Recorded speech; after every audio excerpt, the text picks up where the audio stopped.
Good afternoon, class. Good afternoon, CS1. I am CS1 Harper, and today we're going to be going over galley equipment. But first, a little bit about myself. So, I have been in the Navy for 13 years. So, a little bit of background about myself. I went from assault craft units to being a recruiter, and then I dove onto the world's first stealth destroyer ship, DDG-1000. While on DDG-1000 Zumwalt, I was the 3MA. That's a program manager per department that actually runs the maintenance and upkeeps all the equipment on board. So I would say that I am somewhat of a subject matter expert when it does come to galley equipment. I want to go over some safeties before we get into this topic. So, first safety. If there is a fire, we are going to exit the building via the unaffected ladder well. We're going to go down into the parking lot. We're going to take a muster, and we're going to wait for the fire department and base safety to give us the all clear, come back, get our stuff, probably go back to the barracks for the day. It's already started off as a bad day. If there's an active shooter, what we're going to do is we're going to barricade ourselves into the room. We're going to use these tables as much as we can, push those up, blacking out the windows, turn off the light, and we are going to wait for the all clear because we are not SWAT.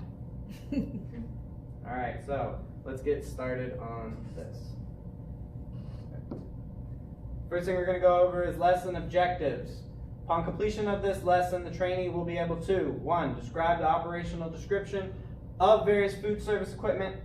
State the safe working conditions related to various food service equipment. Any questions? No, CS1. Some references we're going to use. NASA P486, the good old CS Bible. Armed Forces Recipe Card, NAVED Tray 15008 Alpha, and the Tri-Service Food Code P5010 for preventative medicine. Alright, let's get into safe working conditions.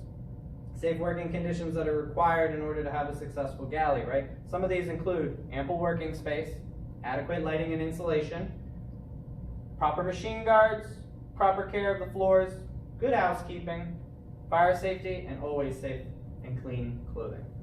Any questions? No, CS1. First piece of equipment we're going to go over, and one you're going to use a lot in the next 2 years, is the electric griddle. Operational description of this piece of equipment is used to prepare grilled food products such as eggs, hamburgers, steaks, etc. It does come in a variety of lengths and widths with a maximum of 72 inches.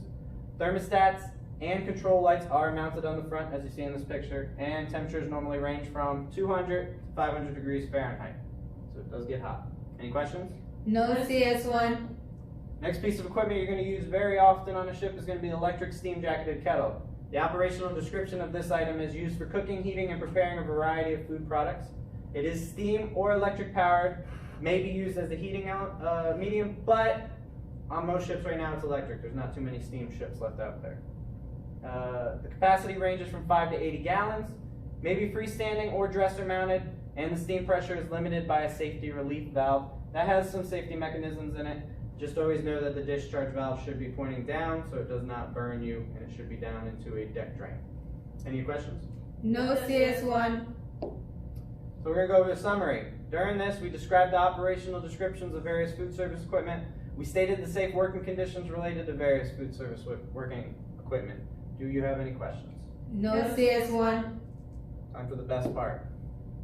Review. So, what steam jacketed kettles may be procured in the Navy? Seaman Mario. CS1, the size of the steam jacket kettle that may be procured in the Navy is 5 to 80 gallons CS1. Outstanding.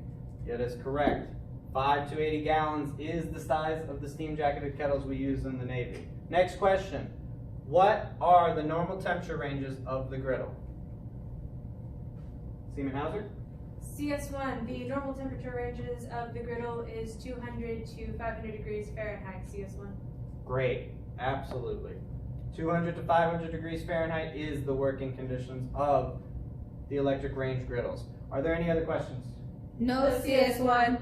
Alright, so that ends our presentation. I'd like to thank you for your attention. I'm going to go over safeties one last time, alright? So in case of a fire, we're going to exit the unaffected ladder well. We're going to go down into the parking lot. We're going to muster. We're going to wait for the fire department base safety to give us all the clear, and then we're probably going home for the day.